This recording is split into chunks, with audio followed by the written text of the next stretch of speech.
Franchement, merci les gars, j'ai pas compris. Vous en réclamez un de plus, alors je vous en donne, mais cette fois-ci de bien meilleure qualité. Installez-vous, abonnez-vous, massacrez la barre des pouces et l'espace commentaire. Bonne vidéo. Blue Spring Ride est un manga écrit et dessiné par Yo Sakisaka, publié par la Shueisha depuis janvier 2011 à février 2015. Il a été adapté par la suite en animé par Production IG à l'été 2014. Futaba Yoshioka était amoureuse de Ku Tanaka. Lorsqu'elle était au collège, elle créa un lien avec ce dernier par un jour de pluie. Mais vint le jour où il changea d'école. En même temps, elle était chelou cette meuf. J'espère que ça sentait bon. Par pur hasard, elle tomba sur ce dernier dans son propre lycée. Le sien, à elle. Elle a quand même mis 6 mois à s'en rendre compte. Mais lorsqu'ils échangèrent une nouvelle fois depuis ce triste jour, Futaba se rendit compte que Tanaka n'était plus le même qu'autrefois. L'animé, graphiquement, il n'a rien à envier à ses concurrents. User d'aquarelle pour les décors, c'est astucieux pour contrebalancer les chara-design qui restent quand même dans la moyenne, faut pas se le cacher. Haute ou basse, ça c'est à vous d'en juger, pas à moi. Cet aspect peinture à l'eau est assez récurrent dans les animes romans ou tranches de vie, très certainement pour contribuer à l'ambiance et à l'immersion. Mais si je vous ai mis dans ce top Blue Spring Ride, alors que je vous ai dit que les chara-design ils étaient pas ouf, que visuellement ça ressemblait à un shoujo basique, d'accord. À mon avis, dans un anime, l'audio et le visuel servent surtout à illustrer le propos. D'excellentes œuvres au visuel peu banal telles que Ping Pong Animation ou Devilman Crybaby sont des exemples typiques dans lesquels le visuel sert très bien le propos par des choix artistiques. Et dans cette œuvre, c'est le propos qui est important. Outre l'histoire d'amour entre nos deux protagonistes, nous allons voir un lien se créer et des relations là où la fiction va rejoindre la réalité. Nous allons y trouver des personnalités réelles et attachantes. Par son histoire, je vais m'attacher à Ku Tanaka et d'autres vont se retrouver en Futaba, puisqu'elle fait tout pour s'intégrer, quitte à tisser son amitié sur une toile de mensonges. Vous allez pouvoir y voir quelque chose de réel et d'une familiarité déconcertante. Le shogi est à l'image de ce garçon, froid, précis et méticuleux. Ce jeu stratégique est aussi à l'origine de l'histoire, du désespoir et du bonheur qui est sien.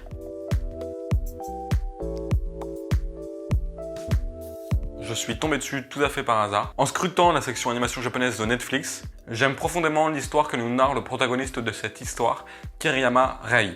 Il est le protagoniste mais aussi le narrateur et ce tout du long de notre visionnage. Nous suivons donc son histoire et celle de son entourage. Force est de constater que je me reconnais en lui, beaucoup même. Pour lui, rien n'est plus comme avant. Il est bien trop fort et ses parents n'ont Dieu que pour lui.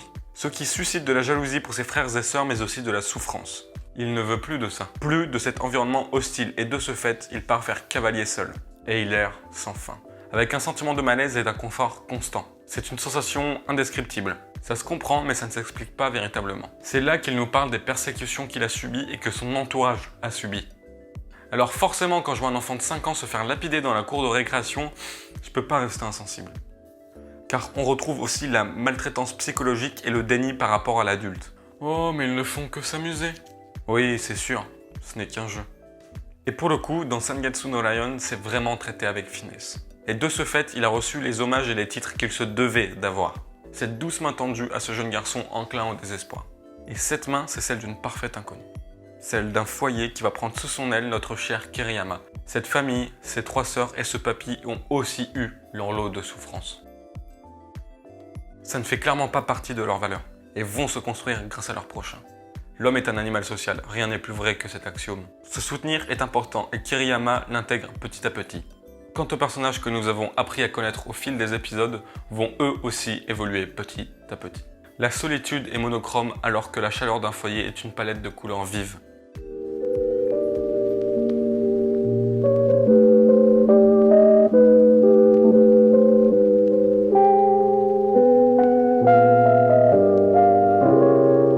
Le flow continu des jours de pluie est synonyme de calme et de tranquillité. C'est un moment anodin pour certains, mais pour Takao, c'est une brèche dans son quotidien qui lui permet de s'évader. Pour ce jeune rêvant de devenir cordonnier, c'est le moment où il peut vaquer à ses croquis, dessinant ainsi chaussures en tout genre. Garden of World est un des bébés de Makoto Shinkai. Bien qu'étant le grand frère de Your Name, l'expression de l'auteur est plus calme et plus posée à l'image de Takao.